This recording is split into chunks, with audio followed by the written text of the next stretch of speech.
Muy bien amigos, regresamos con más Mundo Ar12. En el bloque pasado hablamos de la prolongación de la tregua entre Estados Unidos e Irán, del conflicto entre Israel y el Líbano, y en este quisiera comenzar hablando de la guerra en Ucrania, que claramente perdió protagonismo en el escenario internacional con todo lo que ha sucedido en Medio Oriente, y teniendo en cuenta también que hace meses que no hay movimientos importantes en el frente.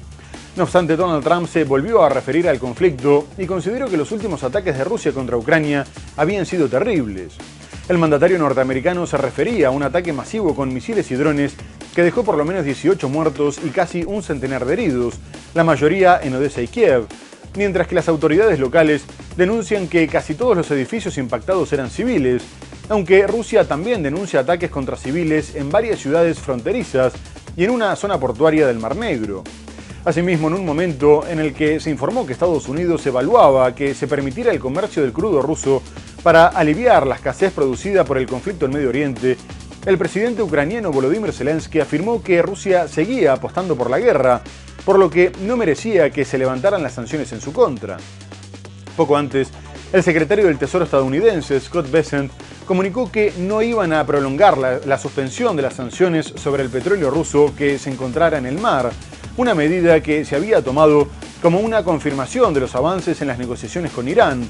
Pero tras el nuevo cierre del estrecho de Hormuz y el aumento de las tensiones en Medio Oriente, Bessent dio marcha atrás y prorrogó hasta el 16 de mayo la suspensión de la mayoría de las sanciones, lo que también incluye a los buques de la flota fantasma, con la que Rusia seguía vendiendo a pesar de las medidas en su contra.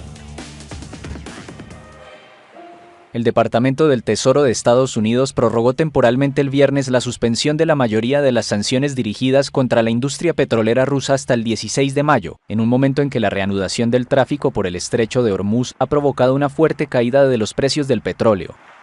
La decisión afecta a todas las operaciones relacionadas con el embarque y la entrega de petróleo procedente de Rusia, y se aplica también a los buques de la flota fantasma rusa que hasta ahora estaban sujetos a sanciones. Las únicas sanciones que se mantienen en pie son hacia las transacciones con Irán, Corea del Norte, Cuba y las regiones ucranianas ocupadas, incluida Crimea.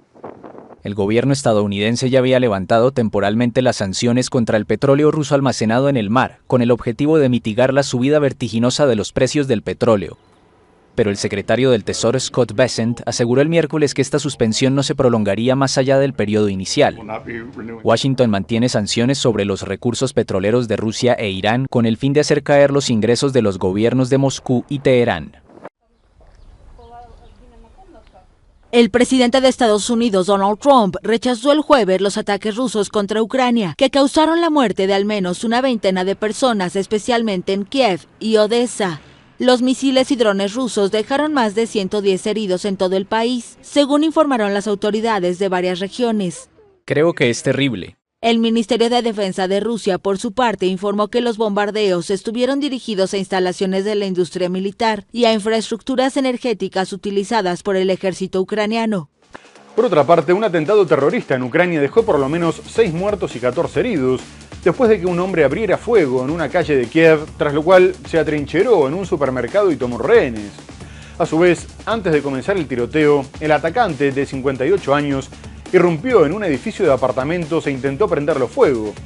Posteriormente se comunicó que se trataba de un hombre nacido en Moscú, con ciudadanía ucraniana, por lo que enseguida se señaló a Rusia como responsable de estar detrás del atentado, aunque a medida que se investigaba la posible motivación, se indicó que ya había combatido contra Rusia tras presentarse como voluntario y que unas horas antes del atentado había sido reclutado por segunda vez, en esta oportunidad a la fuerza, pero había podido escapar, por lo que también esto se manejaba como un posible móvil y no sería la primera vez que una persona reacciona de esta manera, dado que ya se han registrado atentados contra los reclutadores o suicidios antes de ser enviados al frente, aunque las autoridades todavía no han sacado una conclusión.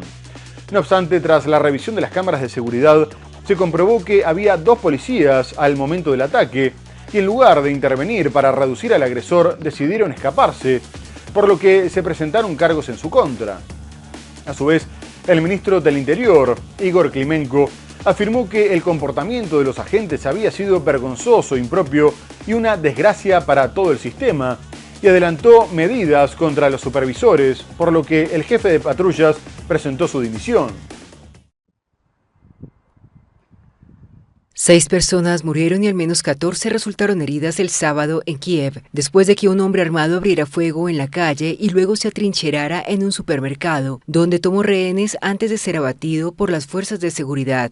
Según el fiscal general Ruslan Kravchenko, el atacante comenzó a disparar en un barrio residencial de la margen derecha de la capital, antes de irrumpir en el establecimiento. Allí se produjo un tenso enfrentamiento con la policía que se prolongó durante unos 40 minutos. El presidente Volodymyr Zelensky confirmó que el agresor mató a varias personas en la vía pública y a uno de los rehenes dentro del local antes de ser neutralizado. 4 personas fueron rescatadas con vida.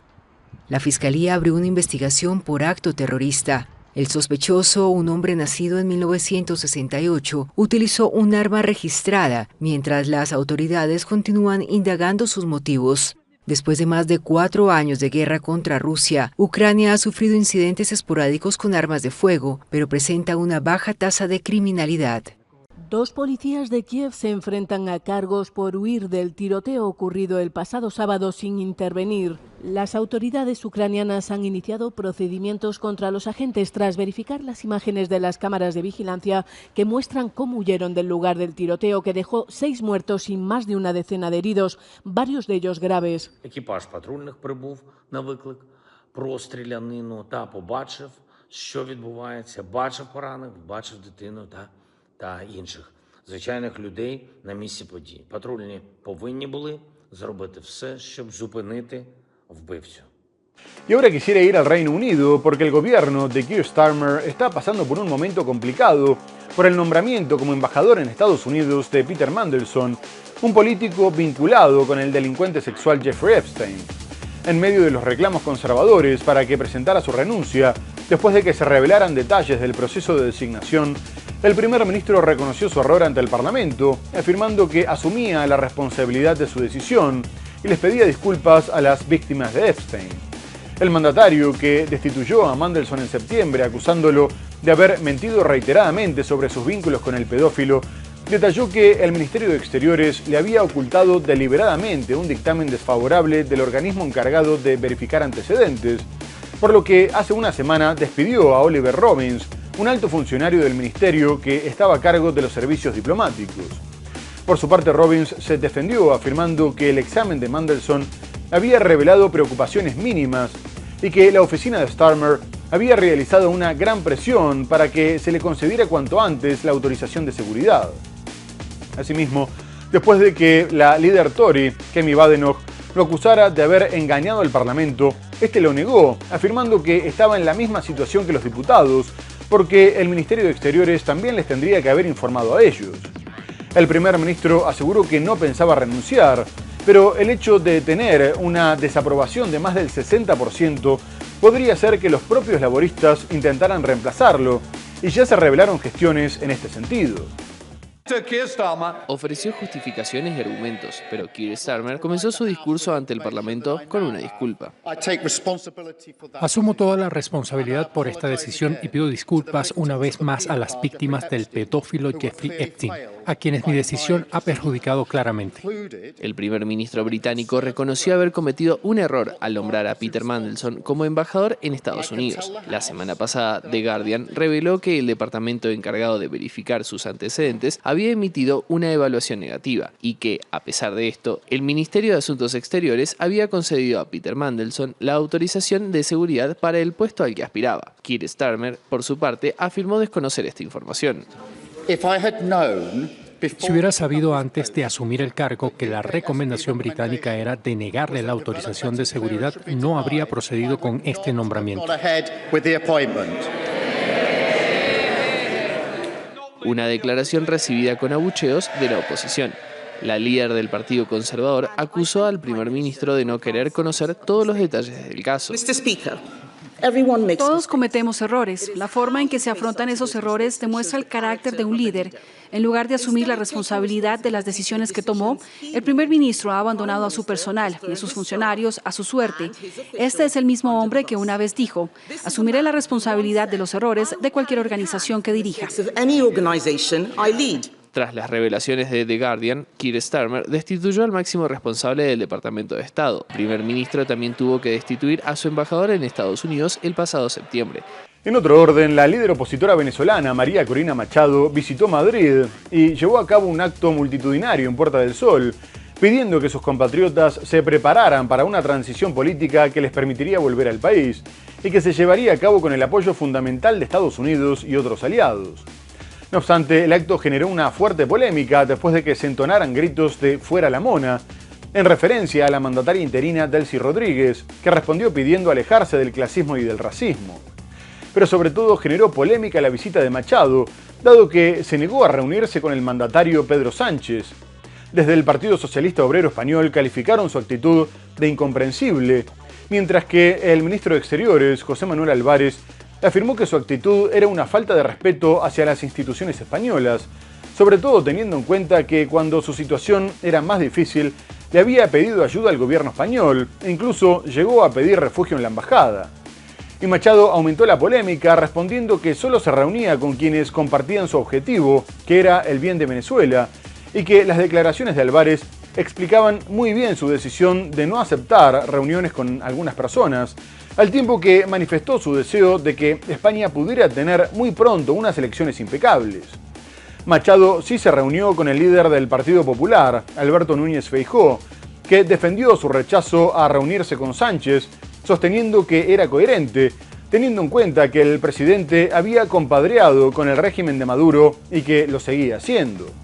Corina Machado ha utilizado las declaraciones de Álvarez para justificar su no a reunirse con Pedro Sánchez. Las declaraciones recientes y las agresiones explican muy bien la decisión para tener ciertas reuniones y otras no. Sin embargo, Machado decidió no reunirse con el gobierno antes de las palabras del ministro de Exteriores. El sábado dijo que no era conveniente. La reunión que ha tenido en Barcelona varios líderes políticos de distintos países es la demostración por la cual dicha reunión no es conveniente. El ministro Álvarez le ha reprochado que en el pasado pidiese ayuda a España y ahora actúe así. No se puede solicitar ayuda y luego venir a desmerecer a las instituciones españolas. Ha actuado como líder ideológica. La respuesta de Machado llegó unas horas después, recalcando que se reúne con quien quiere el bien para Venezuela. He estado reuniéndome no solamente con distintas posiciones ideológicas, pero tienen algo en común, quieren el bien para mi país. Y aunque dice que no quiere entrar en política española, ha dejado esta opinión que parece sembrar dudas sobre las elecciones en España. Espero que España pueda tener muy pronto la oportunidad de tener unas elecciones impecables. Feijóo justifica que no se reúna con Sánchez. Tener una reunión con el presidente del gobierno que ha compadreado, que sigue todavía compadreando con el régimen de Maduro, no tiene ningún sentido. Y el expresidente socialista Felipe González asegura que no es cuestión de ideologías. La lucha por la libertad no es patrimonio de una ideología, sino de la convicción profunda de en qué consisten los valores de la democracia. Una polémica que marca la líder venezolana. Asimismo, en Colombia aumenta la tensión a medida que se acercan las elecciones del 31 de mayo, ya que varios aspirantes a la presidencia vienen sufriendo amenazas de muerte por parte del crimen organizado. El mandatario Gustavo Petro informó que la CIA había aportado datos reales sobre un posible atentado contra el candidato izquierdista Iván Cepeda, que a su vez confirmó que venía siendo amenazado, pero que no lo denunciaba públicamente para no sembrar pánico en la opinión pública. A su vez, los candidatos derechistas Abelardo de la Espriella y Paloma Valencia también denunciaron amenazas de muerte, por lo que el gobierno informó que aumentaría los esquemas de seguridad, mientras que Washington amenazó con terribles consecuencias a quienes intentaran atentar contra los candidatos. Las elecciones ya se vieron empañadas por el asesinato el año pasado del senador derechista Miguel Uribe, que ya había anunciado su intención de pelear por el Ejecutivo. Y en este contexto, Petro informó que ponía fin a las negociaciones de paz con el Estado Mayor de Bloques, una de las guerrillas más importantes del país, en lo que confirma el fracaso de su plan de paz total, que buscaba acabar con los conflictos armados mediante negociaciones. El mandatario dijo que él prefería la paz, pero que ésta tenía que construirse sobre bases serias y no sobre mentiras. A su vez, el Clan del Golfo, la principal organización criminal de Colombia, comunicó que no iba a llegar a un acuerdo de paz con Petro, ya que tendría que concluirse antes del 7 de agosto, cuando terminará su gobierno, aunque no descartó continuar con las negociaciones. La policía en el mismo... El presidente de Colombia, Gustavo Petro, dio por terminadas el martes las negociaciones de paz con una de las principales guerrillas del país, al mando de alias Calarcá, lo que prácticamente sepulta su política de paz para poner fin al último conflicto armado del continente. Que si el señor Calarcá incumplió... El mandatario izquierdista sostenía diálogos desde 2023 con Calarcá, cabecilla del Estado Mayor de Bloques, una de las mayores disidencias de la extinta guerrilla FARC que no se acogió al acuerdo de paz de 2016. A mí me gustaría hacer la paz, pero la paz tiene que hacerse sobre bases serias, no sobre mentiras. El mismo martes, el Clan del Golfo, la mayor organización armada del narcotráfico, descartó un acuerdo de paz con Petro, quien culminará su mandato de 4 años el 7 de agosto. El proceso de paz que quiso o que quiere hacer el Ejército Gaetanista de Colombia es con el Estado, no es un proceso de paz con un gobierno. Es un proceso que, si bien va fortalecido, da unos avances muy importantes, pues empezó tarde y es imposible, por más que lo quisieran, llegar a un acuerdo final de paz. Crímenes de guerra. Ambas negociaciones eran las principales banderas de la paz total, un plan diseñado por el primer presidente de izquierda del mayor productor mundial de cocaína para lograr el desarme de todos los grupos armados. A menos de 4 meses de que Petro termine su mandato, casi todos los procesos han enfrentado rupturas, suspensiones o escasos avances. Analistas estiman que los grupos armados se fortalecieron durante la paz total, muy criticada por la oposición, expresidentes y militares en retiro en un país con más de 6 décadas de conflicto armado. Y vamos a terminar en Perú, ya que continúa la polémica por la falta de resultados de las elecciones del 12 de abril, tras una jornada en la que faltaron boletas y otros materiales, haciendo que los comicios se extendieran un día más. Posteriormente se encontraron 1.200 cédulas de votación en un tacho de basura, lo que revela graves irregularidades en la cadena de custodia del material electoral y la necesidad de que los tribunales electorales revisen una gran cantidad de actas impugnadas hizo que varios días después siguiera sin saberse quién iba a enfrentar en el balotaje de junio a la derechista Keiko Fujimori, que sacó alrededor del 17% de los votos, una situación que se agravó por la paridad entre el izquierdista Roberto Sánchez y el ultraconservador Rafael López Aliaga.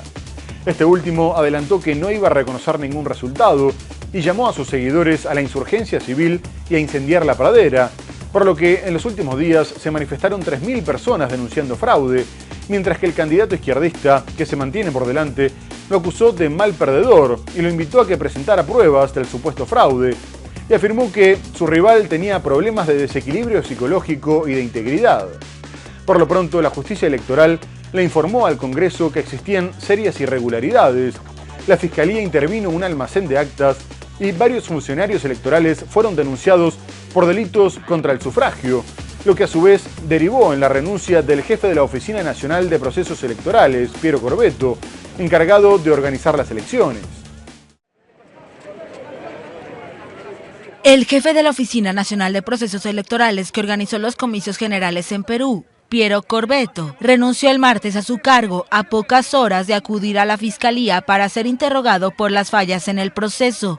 En su cuenta de la red social X, Corbeto escribió que deseaba que su renuncia ayudara a generar un clima de mayor confianza hacia las elecciones y calificó de problemas técnicos operativos las irregularidades registradas en el despliegue del material electoral en Lima durante la jornada del 12 de abril. Dichos problemas provocaron demoras en la apertura de las mesas electorales en Lima y dejaron sin votar a más de 50.000 personas, lo que obligó a ampliar en 24 horas el sufragio, algo inédito en Perú. Los peruanos no saben quién disputará el balotaje del 7 de junio frente a la derechista Keiko Fujimori, la única con boleto asegurado. El izquierdista Roberto Sánchez y Rafael López Aliaga pelean voto a voto por el segundo lugar, con una leve ventaja de 14.000 sufragios para Sánchez, con cerca del 94% del conteo. La renuncia de Corbeto había sido exigida por los candidatos López Aliaga y Fujimori para ofrecer credibilidad al balotaje. El Jurado Nacional de Elecciones también lo denunció plenamente ante la Fiscalía por las fallas y estimó que los resultados finales no se conocerán antes del 15 de mayo debido a las demoras en el cómputo que realiza la oficina que estaba a cargo de Corbeto. Muy bien amigos, se nos ha terminado el programa. Hemos hablado de los conflictos en Medio Oriente, con la prolongación del alto al fuego entre Estados Unidos e Irán, la continuidad del bloqueo del Estrecho de Hormuz, Abordamos otras cuestiones como la crisis política en el Reino Unido, la incertidumbre en Perú por la falta de resultados electorales, pero lo tenemos que dejar hasta el próximo programa. Muchas gracias por habernos acompañado y hasta entonces.